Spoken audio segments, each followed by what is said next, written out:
There's a hardware store on the corner of 5th and Main in almost every small town in America. You probably never saw it. It's gone now. Has been for 20, maybe 30 years. But if you close your eyes and think about your grandparents' town, you can almost picture it. The wooden floors that creaked when you walked, the smell of machine oil and sawdust and something metallic. The guy behind the counter who knew exactly which aisle had the 3/4 inch bolt you needed without even looking it up, his name was probably Bob. Or Frank. Or Jim. He'd owned that store for 30 years. His father owned it before him. His kids grew up stocking shelves on Saturday mornings. He knew every customer by name. He knew which farms were struggling. He knew when someone's roof needed fixing before they did because he'd sold them the original shingles 15 years ago. That store is gone now. There's a Walmart 2 miles outside of town. A massive gray box sitting in a sea of asphalt. Fluorescent lights, self-checkout, no Bob, no Frank, no Jim, nobody who knows your name, and something. Something that can never be rebuilt. Died the day that Walmart opened. So today, let's go back. Let's walk down Main Street America before it all disappeared. Before the gray boxes came. Before the parking lot swallowed the town squares. Before every small town in America started looking exactly like every other small town in America. Because what existed before, it wasn't just stores. It was a way of life. A complete, functioning, deeply human way of organizing a community. And we destroyed it. Completely and permanently destroyed it. For lower prices on paper towels. Let that sink in. Okay, so let's set the scene properly. It's 1965. Pick any small town in America. Doesn't matter which one. The 35, Millbrook, Ohio, Harlan, Kentucky, Greenfield, Missouri, Porterville, California. Pick one. They all looked roughly the same. Population maybe 3,000, 5,000 people, surrounded by farms. A water tower with the town name on it visible from the highway. A grain elevator somewhere near the railroad tracks. A church on every other corner. And Main Street. Oh, Main Street. See, in 1965, Main Street wasn't just a street. It was the entire economic and social heart of the community. Everything happened there. Everything that mattered, at least. Let's walk down it together. Start at one end and just walk. See what's there. First thing you notice is the sidewalk is full. People actually walking. Not rushing, not headphones in, not staring at phones, just walking. Stopping to talk. A woman runs into her neighbor coming out of the dress shop. They stand there for 10 minutes catching up. Nobody is annoyed, nobody is late. This is just how things work here. The buildings are all different. That's the first thing that would shock you if you came from today. Every single building is different. Different height, different brick color, different facade, different signage, because every building was built by a different person for a different purpose at a different time. Nobody planned Main Street. It just grew organically over decades, shaped by the specific needs and personalities of the people who built it. Not like a strip mall. Not like a shopping center where every storefront is exactly the same width and height stamped out of the same template. This is a living thing, irregular, human, imperfect in all the right ways. Let's start going into some of these places, because the stores themselves, that's where the real story is. First stop, the hardware store. Bob's Hardware, or Frank's, whatever the family name is. You push open the door and a little bell jingles. The floors are original wood, dark and worn smooth by 50 years of boots walking over them. The shelves go all the way to the ceiling, 12, 14 feet high, packed with everything you could possibly need to maintain a home, a farm, a life. And it smells incredible. That specific hardware store smell. Oil, metal, wood, rubber. The smell of things that work, things that last, things built to actually do a job. Now, here's what's different. One, here's what's completely gone from the world. You walk up to the counter and Bob looks up. And he doesn't just help you find what you need, he solves your problem. You come in and say, my faucet is dripping, and he doesn't just hand you a washer. He asks you which faucet, which brand, how old is the house, has it always dripped or did it start recently? And from that conversation, he hands you exactly the right part and tells you exactly how to install it, free. That knowledge, that expertise, that personal attention, free. Just part of the transaction. Try getting that at Walmart. Try finding someone at Walmart who knows anything about anything. Go ahead, I'll wait. Next door to the hardware store. The Five and Dime. Now, if you're under 40, you may not even know what a Five and Dime was. So let me explain. A Five and Dime Woolworths was the famous chain, but every town had its own local version too, was a store where almost everything cost either 5 cents or 10 cents, hence the name. It was the dollar store of its era, except better. Way better. You walk in and there are wooden counters running the length of the store with glass tops. Under the glass, displayed like jewelry, are all the small things that make daily life work. Buttons, thread, needles, ribbons, small toys, candy, combs, pencils, notebook paper, shoelaces, thimbles, things that cost almost nothing individually but that you needed constantly. And in the back, the lunch counter. Oh, the lunch counter. Spinning chrome stools bolted to the floor, a long counter with a white laminate top. A woman behind it in a pink uniform with a little white apron, calling everyone honey and filling coffee cups before they were half empty. A grilled cheese sandwich, 30 cents. A bowl of tomato soup, 20 cents. A slice of cherry pie, 15 cents. Coffee, free refills, obviously. And you'd sit there next to the farmer who came in from outside town, and the school secretary on her lunch break, and the retired postman who came in every single day at 11 and ordered the same thing he'd been ordering for 20 years. And you'd talk, not because you planned to, just because you were all there at the same counter, in the same town, living the same life, and talking was just what you did. That lunch counter was community infrastructure, as important as any road or bridge or school, maybe more important, because it was where the community actually happened, where people actually knew each other. Let's keep walking. The barbershop. Red and white striped pole spinning outside, 3 chairs inside, 1 barber, maybe 2. And here's the thing about the barbershop that nobody talks about. It wasn't really about haircuts. Yes, you got a haircut, a good one, for 50 cents, maybe 75. But the barbershop was actually the town's information exchange, the place where everything got discussed. Politics, sports, who was having trouble on their farm, whose son just got drafted, whose daughter just got into the state university, who was sick, who was recovering, who you should hire, and who you should avoid. The barber knew everything about everybody, not in a gossipy way, in a community way. He was like a human node in a network. Information flowed through him. The whole town story lived in that shop. You sat in that chair, and 20 minutes later, you knew more about your town than you could learn from a month of newspapers. Right next to the barber shop, maybe. The pharmacy, not CVS, not Walgreens, not a chain with 17,000 locations that takes 4 minutes just to navigate the automated phone system. A pharmacy, one pharmacy, owned by the pharmacist. And the pharmacist, see, this is important. The pharmacist knew you. He knew your whole family. He knew what medications everyone in your household took. He knew your history. And when you came in with a prescription, he didn't just fill it mechanically. He looked at what you were already taking and made sure nothing conflicted. He explained the side effects in plain language. He called you by name. He was, in many ways, the first line of medical care in the community. More accessible than the doctor. More affordable. And because he knew everyone personally, more trustworthy. Across the street, the dress shop. One of them, maybe 2, in a town this size. Women's clothing, carefully curated for the specific tastes of this specific community. The owner, usually a woman herself, knew her customers' sizes, knew their style, knew which colors worked on which people. When new merchandise came in, she'd set things aside. This just came in and I thought of you immediately. Imagine that, a store that thought of you, that knew you well enough to think of you. The shoe store, same thing. The man who ran the shoe store measured your feet every single time. He knew that your left foot was slightly larger than your right. He'd been knowing that for 15 years. He had it written down somewhere. He stocked brands that fit the specific shapes of feet common to people in this region because he'd been fitting feet here his whole career. The furniture store.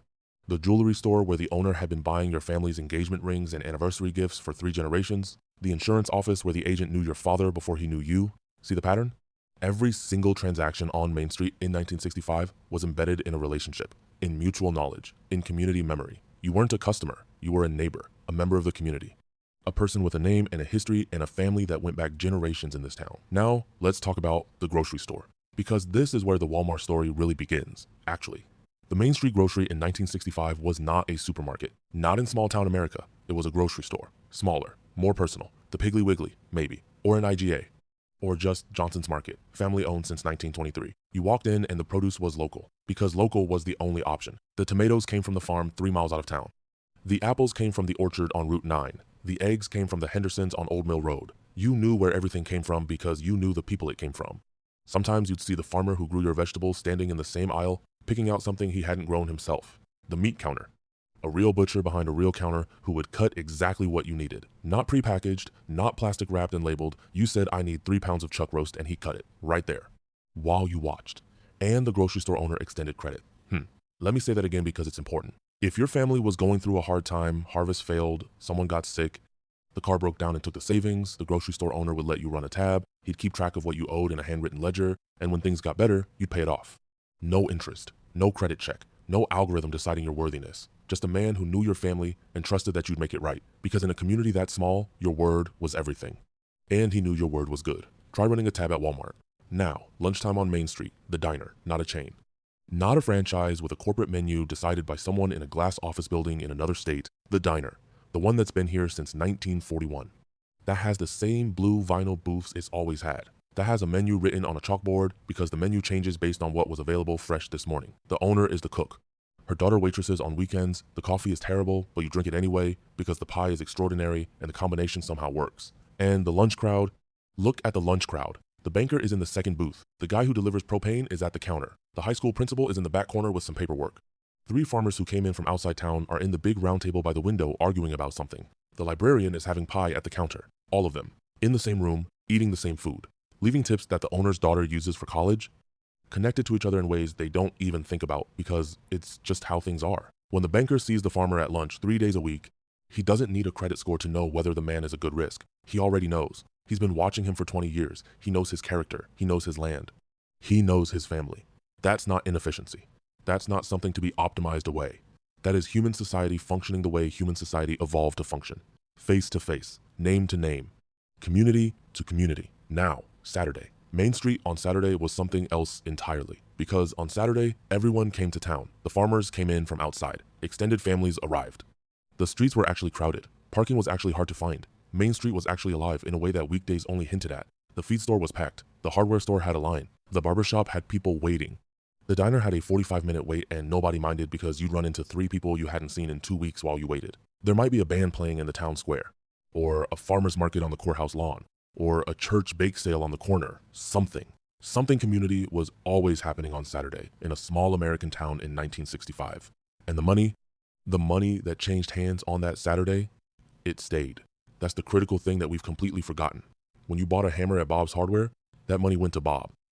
And Bob paid his employees, who were local people. He paid his suppliers, some of whom were also local. He paid his mortgage at the local bank. He gave to the local church.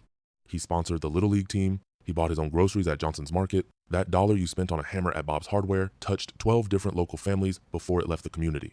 Maybe more. That's called a local multiplier effect. And economists who study it have found that every dollar spent at a locally owned business generates 2 to 4 times more economic benefit to the local community than the same dollar spent at a chain store.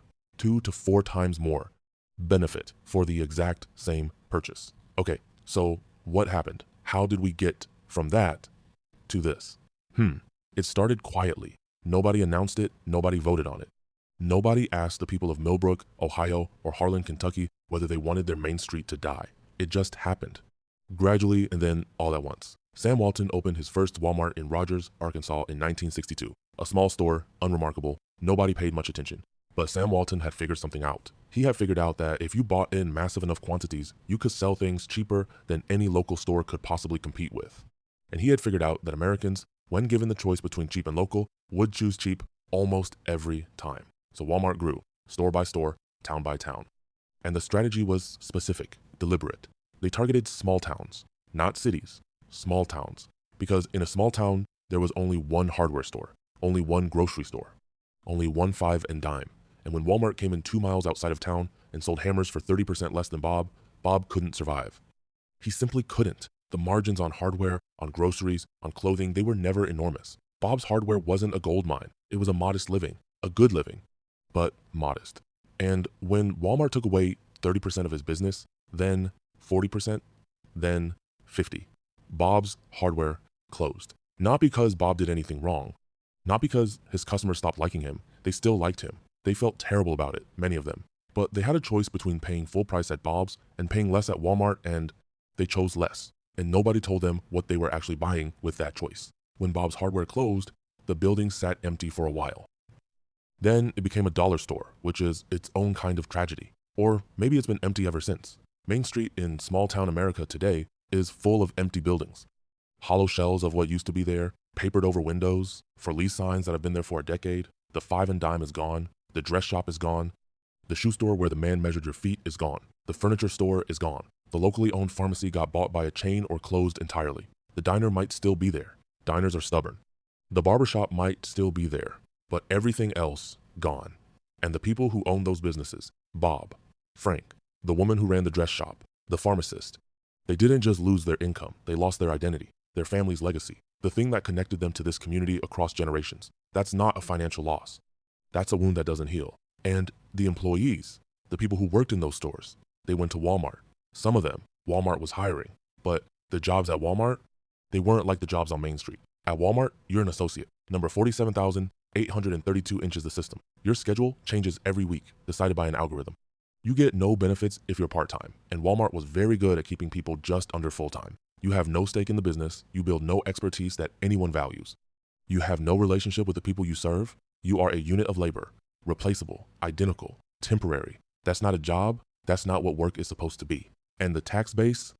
This is the part nobody talks about. When Main Street was alive, the tax base was distributed. 20, 30, 40 different business owners all paying property taxes, all paying business taxes, all contributing to the community's fiscal health. When Walmart replaced all of them, the tax base concentrated, one massive entity.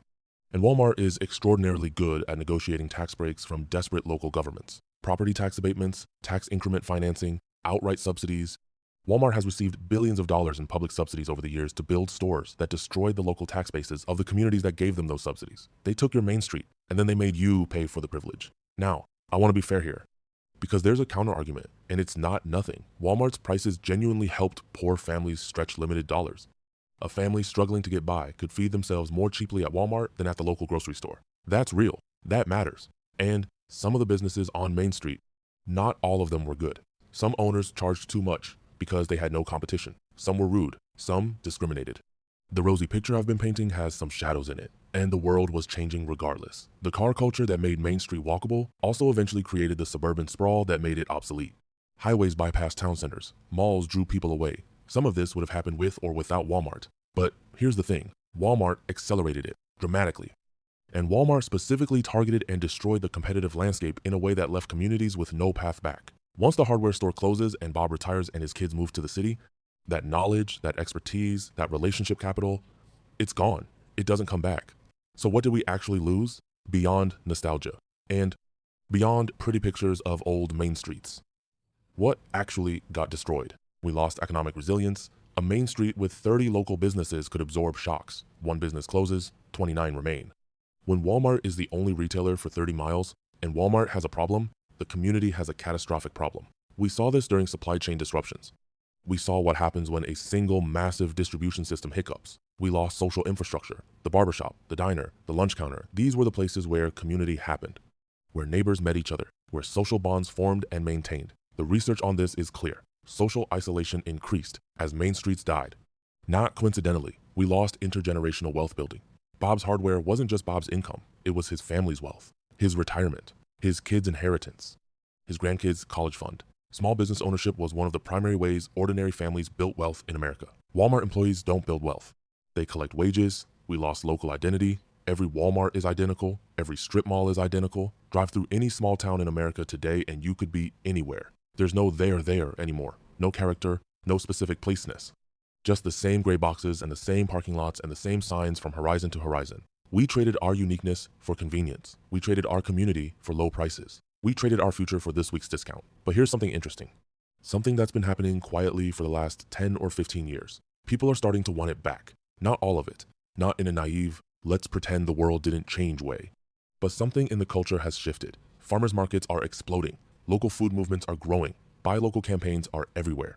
Craft breweries and independent coffee shops and locally owned bookstores are thriving in places where people have the means to support them. Young people especially are hungry for what Main Street had. For local character, for merchants who know their names, for places that feel specific and human rather than generic and corporate. And some Main Streets are coming back. Not everywhere, not most places. But in some towns, some downtowns, something is being rebuilt. Slowly, imperfectly, but genuinely. So what can you actually do? Right now, today, find the local version. Whatever you need, hardware, food, clothing, coffee, find out if there's a locally owned option. There might not be. In a lot of places, there genuinely isn't. But look first, pay the difference. Local businesses are often slightly more expensive. The markup is real, but so is the difference in what you're getting and what you're supporting. 10% more at the local hardware store is 10% more that stays in your community. Go to the farmer's market, not just occasionally, regularly. Become a regular. Learn the names of the farmers. That relationship, knowing where your food comes from, knowing the person who grew it, that's not a luxury. That's what food is supposed to be. Eat at the diner, not the chain. The actual diner, if your town still has one. Because if you stop going, it closes. And once it closes, it's gone. You don't get it back. Tell people. Tell your kids. Tell them what Main Street was. Tell them what was lost. Because a generation is growing up that has never known anything but Walmart and Amazon, and they think that's just how things are. They don't know it was a choice. A specific, conscious, destructive choice that someone made. And that different choices are possible. There's a woman in a small town in Vermont, ran the same hardware store for 40 years. Her father opened it in 1951. 3 Walmarts opened within 20 miles of her in the 1990s. She survived, barely, lost about half her business. Had to get creative, focused on service and expertise and the things Walmart couldn't replicate. She's in her 70s now. She's thinking about retiring. And she can't find anyone to buy the store. Her kids live in other cities. Nobody wants to take it on. And when she retires, it closes. Another Bob's Hardware gone. Another 40 years of expertise, relationship, community, knowledge gone. The building will sit empty for a while. Then maybe it'll become something else. Or maybe it'll just sit there, windows dark, for lease sign fading in the sun. One more gap in Main Street smile. In 1965, the corner of 5th and Main, in almost every small town in America, had a hardware store, and a five and dime, and a diner, and a barber shop, and a pharmacy, and a dress shop, and a shoe store, and a grocery with a butcher who cut your meat while you watched. And all of it was run by people who knew your name. That wasn't just commerce, that was civilization. A specific, human, community-rooted civilization that took 100 years to build, and we let it die for lower prices on paper towels. I don't know if we can get it back. Not completely. The world has changed in ways that can't be undone. But I know this. Every time you choose local over corporate, every time you walk into the independently owned place instead of the chain, every time you learn the name of the person serving you and let them learn yours, you're rebuilding something. Brick by brick, transaction by transaction, name by name. It's slow. It's imperfect. It might not be enough, but it's the only way it comes back. Thanks for watching. If this one made you feel something, share it. Someone out there needs to hear this today. See you in the next one.